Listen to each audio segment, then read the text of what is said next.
I work as a chef on a yacht. If you're new here, hi little chef, my name is Abby. Over the summers, I work as a chef on a yacht, and during the school year, I'm a high school culinary arts teacher. My first job was at Walt Disney World, and that's where I fell in love with the food service industry. I got my bachelor's degree in restaurant management, worked my way up in the kitchens, and I am so grateful to be where I'm at today. On this page, I not only show you all of the amazing food that I create, but also the behind the scenes of what it's really like to be a chef on a yacht. It's like the real below deck, but without all that crazy drama. Being on a yacht for 2 months, there's a lot of things that can go wrong. I'll be documenting everything, the highs and the lows. Not only will you see the glamorous part of this job, you'll also see the grunt work. Thankfully, the owners that I work for are amazing, and the crew makes this job so much fun. Oh, and I forgot to mention, I have Little Chef merch now. Check the link in my bio. Bye, Little Chef.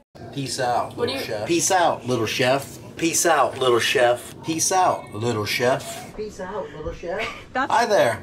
Day 1. Abby's in the house. Dinner's almost done. Dessert is served.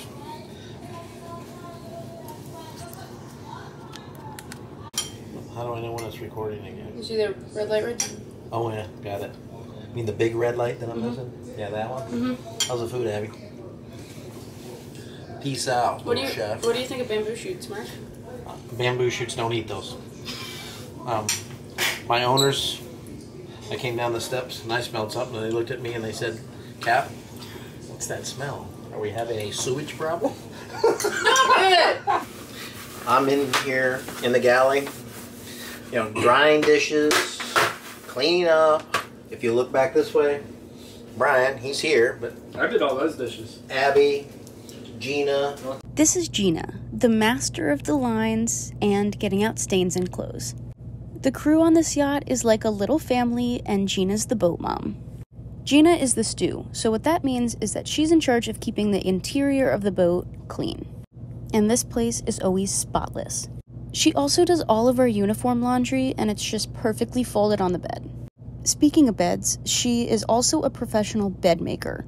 There are like no wrinkles, and it's perfectly tucked. I would like to learn your ways, Gina. I was the chef and stew my first year, and I was in charge of cleaning, making beds, and cooking. It was a lot of work. So everyone always asks, if I were to get sick on this boat, or whenever I take my breaks, who cooks? The answer is Gina. So for this trip in particular, I'm going to be flying in about 4 days after they depart. So Gina will be cooking for that time. Look at this awesome knot she taught me. It's like an Elsa braid. Bye, Little Chef. All right, we're here. We have our new team member. Jerry retired at his young age. This is Brian. We're doing the dishes for Abby. Here we are. They're all clean. They're going to go in the dishwasher. Day 1, Brian, no Jerry. He's out and retired. Peace out, Little Chef. This is Brian, the first mate. What are his job responsibilities, you might ask? Whatever Captain tells him to do. He cleans the boat, drives the tender, helps with lines, swims with sharks, and jumps from boat to boat. He's part of the A-team, and we're really happy to have him. He actually got this job by going to the Miami Boat Show with his business cards, and he met Captain Mark there. He had a couple of different opportunities that he could choose from, but how could you say no to working with the A-team? We'll keep him around because he helps with dishes. We worked together for 2 months, so the crew becomes like a little family on this trip. Bye, Little Chef. Let's see your little remote, your little toy remote. Hold on. Okay. So this boat is equipped with 2 remotes. It came with this. It's a hard wire. Hooks into the Glendenning. You can step outside. You can run the boat. It's a little cumbersome. There's a couple systems out. This one I prefer now. There was another one I'm not going to mention. Brand name. This is a dock mate. So I can walk outside. I can control the boat with thrusters. I can control the boat with forward and reverse. Actually go to the bow of the boat to set the anchors, to move right and left, make sure the chains are good. And also we tow. So I can step on the back deck. I run the boat to hook and unhook, which makes it way safer. So that's why we have a dock mate on the boat. The cable doesn't reach that far, and it's a little bulky. It works similar to the same. It doesn't reach the bow, and it doesn't reach all the way to the back deck. I have to have somebody hold it, or I run it, and then I can't control the boat physically. I'd like to be in control a little bit. So. Control freak? No, that's Abby. Peace out, little chef. Thank you for that tagline. Look what I'm making you. Oh, cookies. Nice. Captain's cookies for tonight. I'll have them ready to go. I don't care how many chocolate chip cookie dough recipes claim to be the best in the world. I will always use the Toll House cookie dough recipe. It has never failed me, and that's honestly pretty easy to do with anything baking related because I don't like to measure. I'm a cook, not a baker. It's called eyeballing, little chefs. Anyway, I'm making these cookies because Captain Mark is a cookie-holic.